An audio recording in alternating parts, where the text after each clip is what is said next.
Salut à tous! On se retrouve aujourd'hui dans une nouvelle vidéo et je dirais même une vidéo très spéciale puisqu'aujourd'hui nous allons parler de la dernière étape de la sélection en master, à savoir l'entretien de sélection. Tu l'auras donc compris, nous arrivons au bout, ou presque, de notre série pour t'aider à préparer tes dossiers de candidature en master de psychologie. Alors si tu n'as pas encore consulté nos autres vidéos, n'hésite pas à le faire, je te mets la playlist dans le petit et dans la barre d'infos. Comme d'habitude, avant de commencer, n'hésite pas à liker la vidéo, à t'abonner si ce n'est pas encore fait, et à activer la cloche des notifications et bien sûr à nous suivre sur notre compte Instagram. Allez, sans plus tarder, c'est parti pour la vidéo.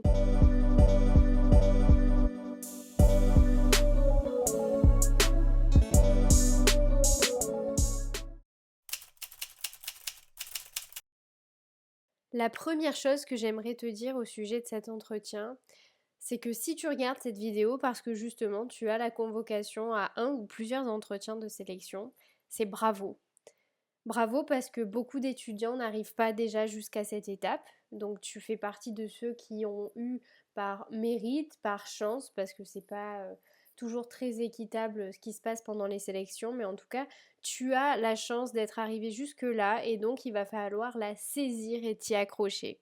Cette étape de la sélection est évidemment un moment crucial dans celle-ci, puisque cet entretien, ça va être le moment pour tes jurys, une fois qu'ils auront lu et étudié ton dossier, de véritablement pouvoir sentir et percevoir à la fois ta motivation, mais aussi la cohérence de ton projet, à quel point tu as pensé et mûrement réfléchi cette entrée en master, pourquoi ce master.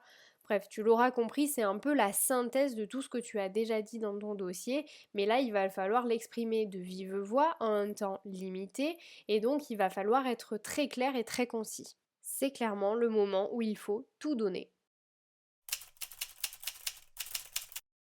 Maintenant que tu as cette convocation entre les mains, l'idée c'est donc de te préparer à cet entretien. De la même façon que tu es censé te préparer avant un entretien d'embauche, eh bien il va falloir également faire une préparation à la fois psychologique et à la fois concrète au niveau de cet entretien. Le degré de cette préparation sera quand même très personnel puisqu'il dépend de chacun finalement, de à quel point tu es notamment à l'aise avec le fait de parler à l'oral et si tu serais plus à l'aise en ayant vraiment préparé un truc. Mais en tout cas, les choses à retenir, c'est qu'il ne faut surtout pas négliger cette préparation, même si tu n'écris pas mot à mot ce que tu dis, et que l'idée c'est que ça reste quand même quelque chose qui soit relativement naturel, puisque l'idée quand même c'est que quand on est psychologue, on est censé avoir une certaine aisance relationnelle, orale, donc il va falloir montrer que bon quand même t'as des bonnes qualités pour commencer quoi.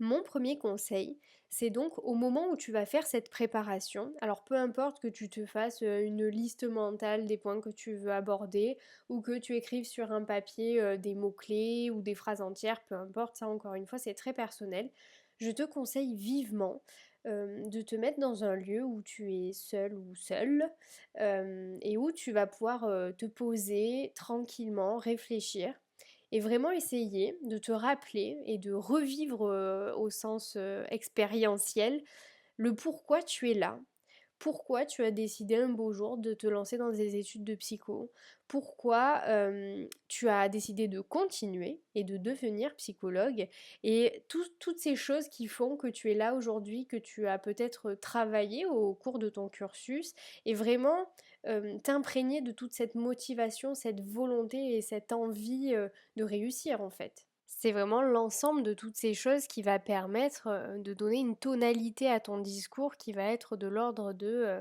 moi voilà je suis là pour une raison quoi, je suis pas là parce que je savais pas trop quoi faire de ma vie donc j'ai postulé en master. Non, non, je suis là parce que j'ai décidé d'être là. Et aujourd'hui vous me donnez la chance de m'exprimer, alors croyez-moi vous n'allez pas être déçus. Ensuite, concernant, on va dire la préparation, concrète, disons qu'est-ce qu'il faut, aborder dans cette présentation?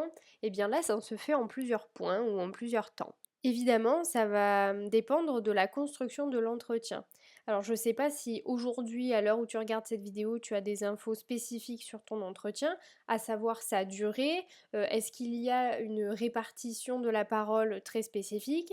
Par exemple, moi quand j'ai passé mon entretien, j'avais initialement 10 minutes pour me présenter, Puis j'avais encore, je crois 5 minutes ou 10 minutes, je m'en rappelle plus, de questions du jury. Alors du coup, bah, toute la difficulté, ça va être de faire bon usage de ton temps, puisque quoi qu'il en soit, tu n'auras pas 3 heures pour te présenter et parler de ton projet, il faudra quand même que ce soit succinct. Maintenant, je vais donc te proposer quelques étapes, en tout cas quelques points clés à aborder. Bien sûr, ne prends pas ça à la lettre, tu peux encore une fois, comme dans toutes nos autres vidéos, ajuster bien sûr en fonction de tes envies, de tes besoins, et en plus en fonction du temps que tu vas avoir et des choses qui te paraissent importantes ou pas à aborder. Bien sûr, on commence par le commencement et on se présente. Alors bien sûr, c'est de façon succincte en quelques phrases. Bonjour, je m'appelle un tel, j'ai tel âge, j'ai eu mon bac et j'ai fait une licence de psycho donc dans telle fac. Bien sûr, c'est le moment pour ceux qui ont peut-être un travail en parallèle ou qui sont en reconversion professionnelle, bah, justement d'expliquer à ce moment-là, eh bien, pourquoi nous avons changé, d'orientation et ce qui a fait que bon, voilà, c'est un peu le moment d'élaborer brièvement sur sa vie, en fait, mais sa vie du côté, professionnel et qui nous a encore une fois menés jusqu'ici. Ensuite, un peu à la lumière de ta lettre de motivation, finalement, il va falloir que tu puisses exprimer verbalement, et donc vraiment en l'incarnant, les raisons qui font que tu te présentes aujourd'hui dans ce master, et donc comment ton cursus universitaire, donc en licence ou autre chose également, t'ont permis bah, d'arriver jusque-là. Donc ça va être, eh bien voilà, mon cursus à la fac m'a permis d'apprécier, je dis n'importe quoi, les enseignements de psychologie clinique, voilà, c'est vraiment ce qui m'a parlé, bon voilà. Et donc du coup, j'ai fait un stage auprès de psychologues cliniciens ou plusieurs stages, et donc ça m'a permis de penser que voilà, moi je suis plus de cette approche-là, je me reconnais plus dans, je sais pas moi, la psychanalyse, l'approche humaniste, peu importe. Bien sûr, tu adaptes ça avec la spécialité entre guillemets ou l'approche paradigmatique du master dans lequel tu postules, hein. Ne viens pas me parler de TCC si tu postules en psychanalyse, on est bien d'accord, hein. Bon, et donc du coup, il va falloir que tu fasses des liens en fait, comme dans ta lettre de motivation, sauf que encore une fois, bah là tu véritablement incarnes ce que tu racontes. Donc tu vas pouvoir faire ça dans un premier temps et ensuite exprimer pourquoi ce master, et c'est là où encore une fois tu peux utiliser les plaquettes de formation que tu peux trouver sur les facs, sur les sites plutôt des facs, et tu vas pouvoir dire ben voilà, moi là dans ce master je suis super intéressée par les UE, je dis n'importe quoi, relatifs au groupe. Parce que voilà, moi j'aimerais dans ma pratique pouvoir construire des groupes et faire des groupes de parole, des groupes à médiation, bon bref, tu as compris l'idée j'imagine, tu fais ça avec ce que tu veux bien évidemment. Mais donc ça te permet, une fois que tu as fait tout le lien de pourquoi cette approche, machin, etc., eh bien pourquoi ce master en particulier? Parce que du coup là, il s'agit de vanter un peu les mérites du master en disant non mais il est génial, donc c'est pour ça que je veux l'intégrer. Et donc, une fois que tu as dit tout ça, c'est le moment pour toi, si tu en as une, de parler de ta promesse de stage. Et donc là, tu articules toute la fin de ton petit speech à ça en disant, encore une fois, je prends un exemple. euh, voilà, moi j'ai une promesse de stage pour l'année prochaine dans un CMP adulte par exemple, puisque bah, je veux travailler avec les adultes plus tard et par exemple les CMP seraient vraiment une structure que je privilégierais, donc voilà, ça me permettrait d'avoir une expérience pour ensuite plus tard pouvoir concrétiser ce projet professionnel. Bon voilà, une nouvelle fois je me répète, hein, je sais que je dis toujours la même chose mais vraiment on articule les choses ensemble. Et enfin, et donc là c'est cerise sur le gâteau, tu vas pouvoir parler de ton projet de mémoire. Alors pourquoi? C'est parfois un truc qui passe un peu à la trappe, hein, je le précise. Par exemple, moi j'ai pas eu le temps d'en parler au moment de mon entretien. Je crois que j'ai dit une phrase dessus. Mais l'idée, c'est encore une fois, si tu peux, de l'articuler avec ton lieu de stage, comme je t'en avais parlé dans la vidéo euh, que je te mets dans le petit i d'ailleurs, hein, pour préparer son projet de mémoire. Et donc c'est là où tu appuies parce que souvent les étudiants ils restent vraiment sur l'aspect professionnalisant du master et ils oublient un peu cette partie recherche puisque pas tout le monde veut continuer en doctorat ou quoi. Et souvent, bah, ça leur plaît bien quand on parle de recherche parce que ça prouve qu'on est vraiment investi sur tous les plans dans le master. Donc si tu as le temps d'en dire quelques mots, alors là tu pourras pas être aussi précis que dans ton document écrit, mais au moins ça prouve que tu as vraiment bien réfléchi et tout est en lien. Bon voilà, sur cet aspect préparation de ton discours, tu entends bien que ça ressemble quand même grandement à ce que tu évoques dans ta lettre de motivation. D'ailleurs, si tu n'as pas vu notre vidéo sur le sujet, je te la mets aussi dans le petit i. C'est vraiment d'arriver à le dire autrement, bien sûr. L'idée, c'est pas de répéter ce que tu as écrit et que vraiment ils sentent que. Enfin, il faut vraiment que tu le vives. Je sais que je répète beaucoup ces mots à chaque fois d'incarner, de vraiment expériencier. C'est pas très français, mais je pense que tu comprends ce que je veux dire. C'est important qu'ils le sentent, que tu le vis en fait. Que tu vis cette sélection parce que toi, tu es là pour une raison très précise. Et c'est vraiment ça qui peut faire la différence. Donc du coup, tu comprends qu'il faut que ce soit quand même très authentique, mais en même temps, tu peux pas tout laisser au hasard, il faut que tu prépares ces points, en tout cas, à mon sens, à moi. Après, bien sûr que tu peux préparer d'autres choses. Et enfin, deux derniers points pour cette préparation, qui sont les questions du jury puisque évidemment on n'est pas devin, on ne peut pas deviner ce qu'on va nous demander, mais néanmoins, en fonction des masters, il y a les enseignants qui ont des fois des petites questions préférées, voilà, qu'ils posent chaque année à leurs candidats.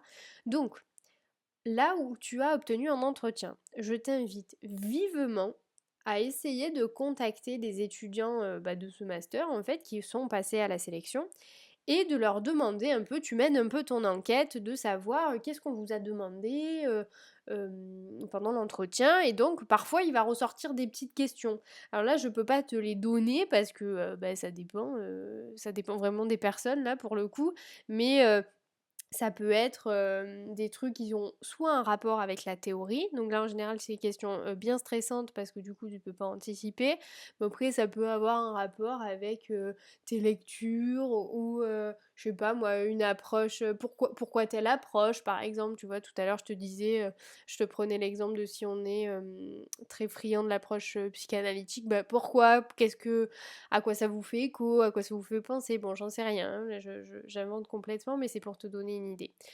Donc ça, c'est mon conseil. Et le deuxième, c'est qu'il y a de fortes chances qu'à l'issue de l'entretien, le jury te demande si tu as des questions.